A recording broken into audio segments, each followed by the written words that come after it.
नमस्कार, स्वागत है आप सभी का UP ANM document verification merit result in सभी बिंदुओं पर बात करेंगे। और इसके पहले जो हमने वीडियो बनाया था उसमें मुख्य रूप से जिनको 18 को जाना है वापस से, यानी कोई गलती आपसे हो गई है डीबी में तो एक एप्लीकेशन लिख करके साथ में जो भी गलती है उसको आप ठीक करने के लिए एक बार चले जाइए, क्योंकि दोबारा रीचेक होने के बाद फिर किसी को दिक्कत होगी तो उसके लिए फिर हम हमेशा पछताएंगे कि हमें एक बार चले जाना चाहिए था। स्टाफ वहाँ पर जो है मनमानी कर रहे हैं, किसी का ले रहे हैं किसी का नहीं ले रहे हैं, ना ही कोई उन्होंने एक बिल्कुल क्लियर गाइडलाइंस भी नहीं बना रखी है। कभी कोई डॉक्यूमेंट्स लेते हैं, कभी कोई डॉक्यूमेंट्स मना कर देते हैं। किसी का कॉपी लिया, किसी का ओरिजिनल लिया, एफिडेविट किसी का सिग्नेचर करवाया, किसी का फ़ोटो लिया, किसी का फ़ोटो नहीं लिया, किसी का निवास लिया, किसी का निवास नहीं लिया। इस तरह से पहले कभी नया वाला भी ले लिए, कभी कास्ट, कभी पुराना लिए, कभी नया पुराना दोनों मिला के लिए, कभी नया लिए ही नहीं पुराना लिए केवल। जिनकी एलिजिबिलिटी को यहाँ पर मान्य नहीं किया गया है, चलिए उनकी तो बात अलग है, लेकिन जो लोग एलिजिबल हैं केवल एएनएम रजिस्ट्रेशन 5/1 के बाद का आया हुआ है, उन लोगों का भी नहीं ले रहे हैं डॉक्यूमेंट्स। अब भले ही उसमें आप बोलेंगे कि मेडिकल लाइन में बिना रजिस्ट्रेशन किए जो है वो कंप्लीट नहीं माना जाता है, वो अलग बात है, बट जो वैकेंसी की एलिजिबिलिटी के हिसाब से इसको तो मान्य करना चाहिए। अदरवाइज इसमें भी हज़ारों लोग इसमें हैं, 100-200 की बात इसमें नहीं हो रही है जिनके 5/1 के बाद के रजिस्ट्रेशन है एएनएम के। तो इसको लेकर के हमने आप सभी से कहा था कि आपको क्या करना है, एक बार हमें संगठित होकर के अपना टीम बना करके 10, 20, 50 हो, जितने भी लोग संगठित हो जाएं। देखिए ये प्रयास केवल हमारे अकेले से या किसी के अकेले से देखिए हो नहीं पाएगा, और अगर हम किसी न्यायिक प्रक्रिया में फंसते हैं तो उसमें कितना लंबा समय लग जाएगा, और आवश्यक नहीं कि वहाँ से बात बन जाए।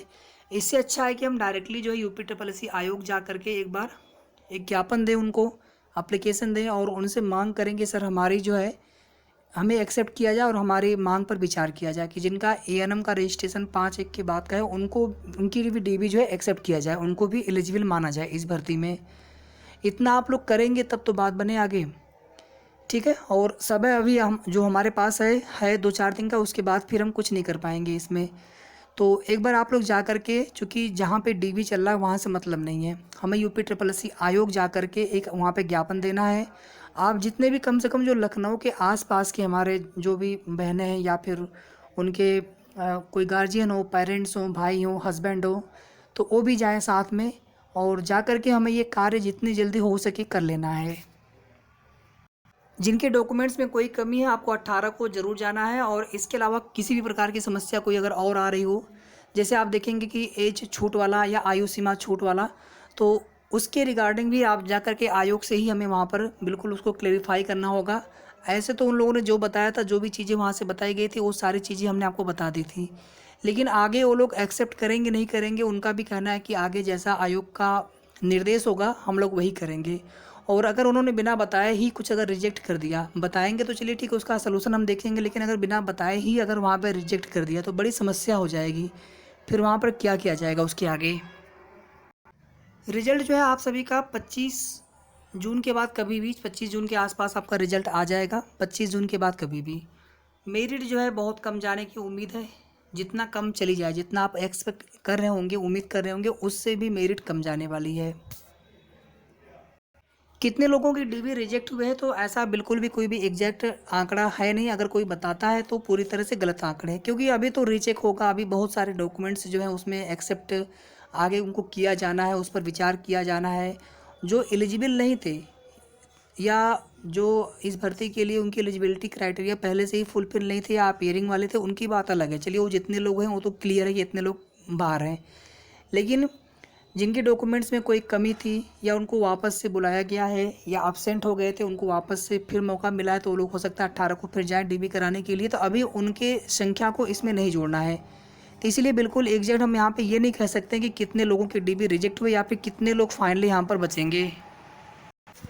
तो जितने भी लोगों को कोई भी प्रॉब्लम है, हमारा आप सभी से आप रिक्वेस्ट हमारी समझ लीजिए कि भर्ती अब मतलब नौकरी आपकी होनी है, और हर हाल में आपको ये कोशिश करना चाहिए कि हमें एक बार सेल्फ खुद से प्रयास करना है, एक बार आयोग जा कर के जो भी प्रॉब्लम है जितने भी तरह के उनको लेकर के एक बार आयोग जा कर के हमें बात कर लेनी चाहिए। जहाँ पर ये डाउट है कि नहीं वहाँ पर हमारी एलिजिबिलिटी को लेकर के कोई वहाँ पर बाद में दिक्कत ना हो।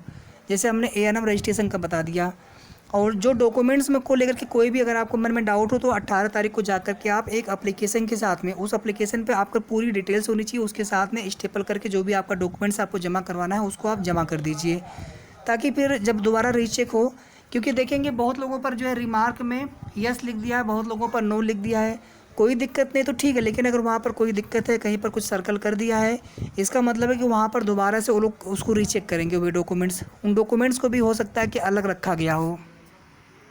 इसीलिए जा कर के 18 तारीख को सुबह जल्दी पहुंच जाइए, भले ही वो दोपहर के बाद से लेना स्टार्ट करें, लेकिन सुबह जल्दी पहुंच करके आप सभी जितने भी लोगों की समस्या है डीबी में डॉक्यूमेंट्स में, आपको जा कर के एक एप्लीकेशन के साथ में चीज़ें देनी है। और जिनको एलिजिबिलिटी को लेकर के कोई भी डाउट है, जैसे एएनएम रजिस्ट्रेशन का हमने बताया, उसी प्रकार से कुछ अन्य प्रकार के अगर डाउट हो तो आपको जो है आयोग जा कर के एक बार बात करनी चाहिए संगठित होकर के।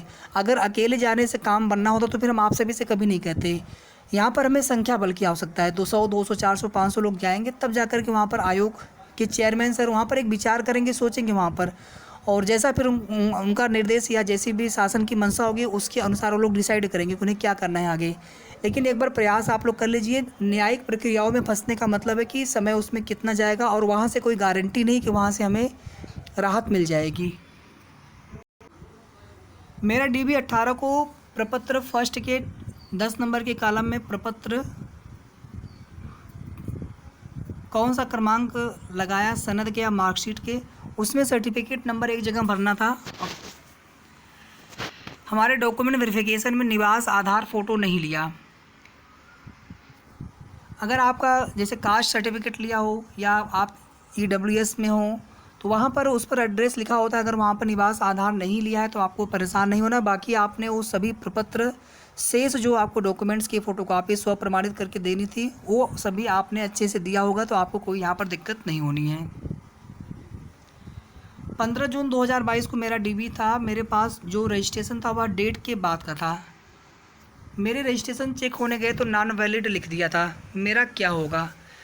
आपके लिए हमने वही बताया कि जितने भी इस प्रकार की समस्या है आपको एक बार टीम बना करके सब लोग मिल करके एक बार आयोग चल करके आयोग के चेयरमैन सर से बात किया जाए, अध्यक्ष से बात किया जाए कि इस पर विचार किया जाए, क्योंकि हमारे सब कुछ कंप्लीट है। भले ही वो मेडिकल विभाग, आप उनका तर्क हो सकता है कि उसके बिना हम यहाँ पर कंप्लीट नहीं मान सकते थे एलिजिबिलिटी, लेकिन एक बार कोशिश करके देखें, अगर बात बन गई तो फिर आप सभी को नौकरी मिलने जा रही है। अदरवाइज़ अगर बाद में अगर उन लोगों ने कुछ और ही अगर आपके अगेंस्ट में अगर डिसीजन ले लिया तो फिर बहुत बड़ी समस्या होने वाली है। बहुत मनमानी की है सब। 5 दिसंबर की बात का EWS किसी का लिए हैं, किसी का नहीं लिए हैं। 5 दिसंबर नहीं, 5 जनवरी यहाँ पर होना चाहिए था। किसी का निवास लिए, किसी का नहीं लिए। वहाँ बैठे लोग भी आदमी, उनके अंदर भी जाति की भावना, अवांछनीय सपोर्ट कर रहे हैं लोग। सबसे बड़ा गुनाह जनरल में आना।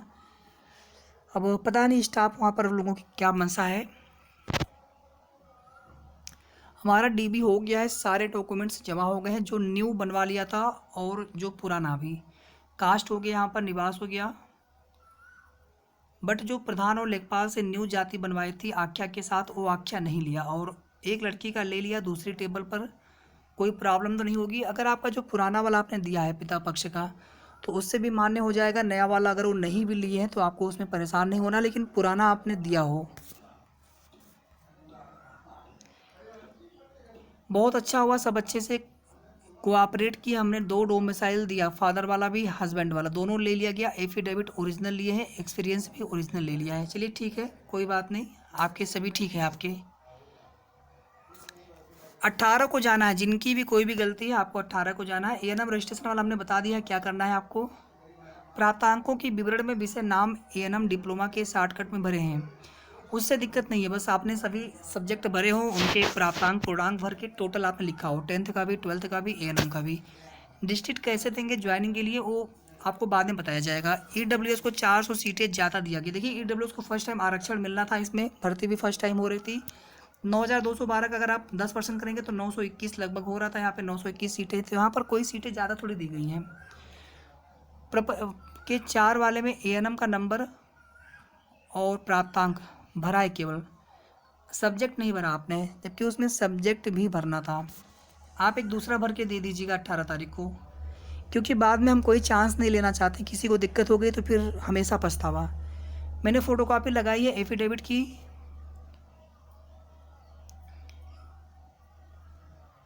इसकी वजह से आपको बहुत दिक्कत वैसे भी नहीं होनी चाहिए थी।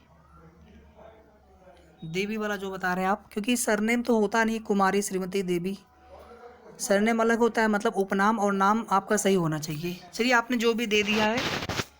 अच्छा यहाँ पर किसी ने कटाव बता रखी, EWS की मेरिट 1+, SC की 18+, OBC और अनरिजर्व की 30+।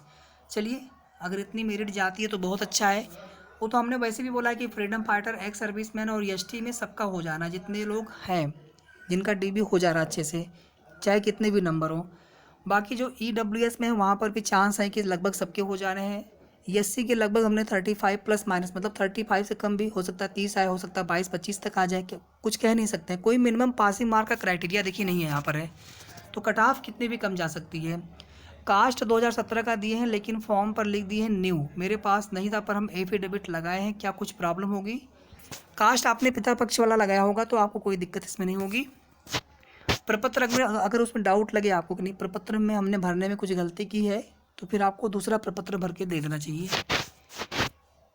29/1/2022 का न्यू निवास था और ओल्ड 2016 का था, उन्होंने न्यू वाला ले लिया आज। चलिए ठीक है, पुराना आपका ज़रूर लिया हो।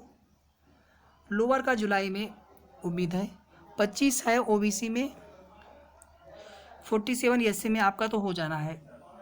आप जानकारी सही देते हो जी। हमने एक्सपीरियंस सर्टिफिकेट की फ़ोटोकॉपी ही दी थी, लेकिन उन्होंने फ़ोटोकॉपी निकाल दी और ओरिजिनल मांगा, कहा कि फ़ोटोकॉपी नहीं चलेगी। मेरी तो इस बात पर काफ़ी बातें हुई और ऊपर फ़ोटोकॉपी लेने से साफ मना कर दिया। तो आप बताएं हम क्या कर सकते हैं? चलिए अगर आपने ओरिजिनल दे दिया है तो कोई दिक्कत नहीं, जिसे हमने ये कहा था कि एफिडेविट ओरिजिनल देना चाहिए, देना होता है।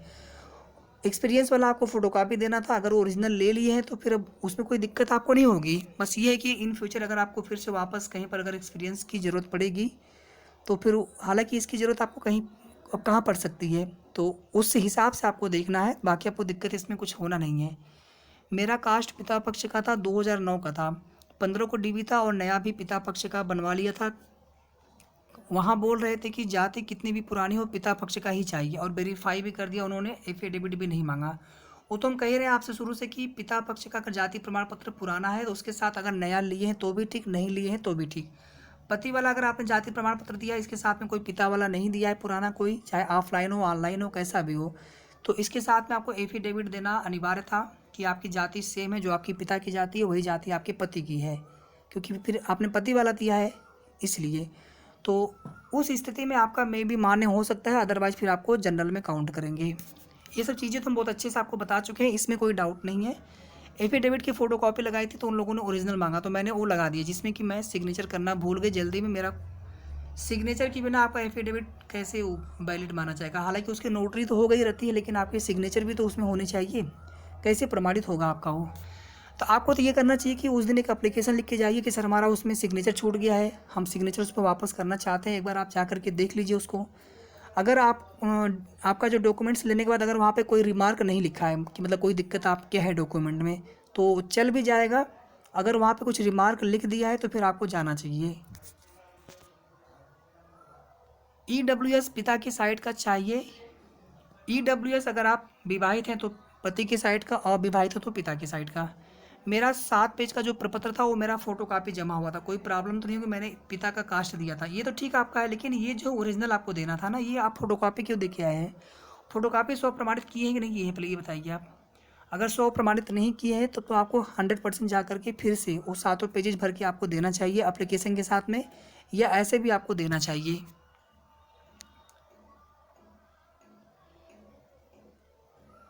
10 तारीख को DB में पिता पति का सर्टिफिकेट के लिए एफिडेविट नहीं लिया, पिता पति, और आज DB में एफिडेविट भी जमा कर लिए हैं। तो अब क्या करें? जो लोग पहले केवल हस्बैंड वाला, केवल पति वाला जाति प्रमाण पत्र दे करके आए हैं, पिता वाला कोई भी जाति प्रमाण पत्र नहीं दिया है, आपको एफिडेविट जरूर देना चाहिए जा करके दोबारा से। अगर वहाँ पे सब कुछ ओके कर दिया था तो ठीक है, अदरवाइज आपको फिर जनरल में ही काउंट करेंगे अगर आपने एफिडेविट नहीं दिया है तो। और पिता वाला दिया है अगर आपने पुराना 5/1 के पहले का, तो आपका मान्य करना चाहिए। मैं ऑनलाइन करते टाइम पति का कास्ट लगाया था और वेरिफिकेशन में पिता का 2015 का, और पति का 5/6/2022 का दिया था, पर उन्होंने 2015 का पिता साइड का लिया है, आपका उससे हो जाएगा।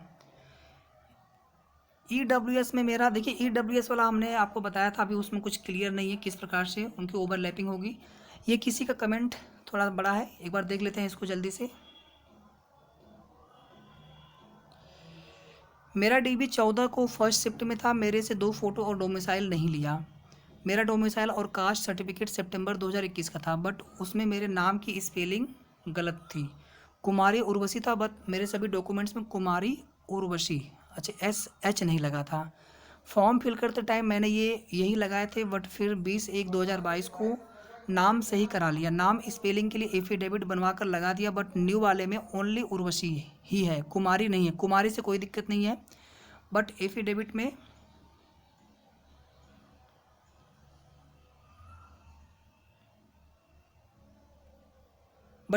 में कुमारी के बारे में कुछ नहीं लिखा है, बस कुमारी से कोई दिक्कत नहीं है। स्पेलिंग के बारे में लिखा है, इससे कोई प्रॉब्लम तो नहीं होगी। कुमारी को लेकर और सर DB होने के बाद ट्रेन में बैठकर देखा मैंने, न्यू वाला डोमिसाइल और कास्ट में माता के नाम में देवी लगा दिया है, बाकी 10th 12th उसमें देवी से भी दिक्कत नहीं होता है, कुमारी श्रीमती इससे कोई दिक्कत नहीं होता है, ठीक है। मैंने न्यू और पुराना दोनों लगाए हैं, आपका हो जाएगा, आप परेशान मत होइए। लास्ट है यहाँ पर, क्या आप इस परमानेंट वैकेंसी में होम डिस्ट्रिक्ट नहीं मिलेगा? मिल सकता है, मेरा सरनेम चेंज था, सिंह था, शादी के बाद राय हो गया, मैंने एफिडेविट दे दिया है, तो हो जाएगा कि नहीं? हो जाएगा आपका। फाइनल रिजल्ट के बाद कौन से डिस्ट्रिक्ट में ज्वाइनिंग होंगे, ये कैसे डिसाइड होगा, इसके बारे में आपको बाद में बताया जाएगा।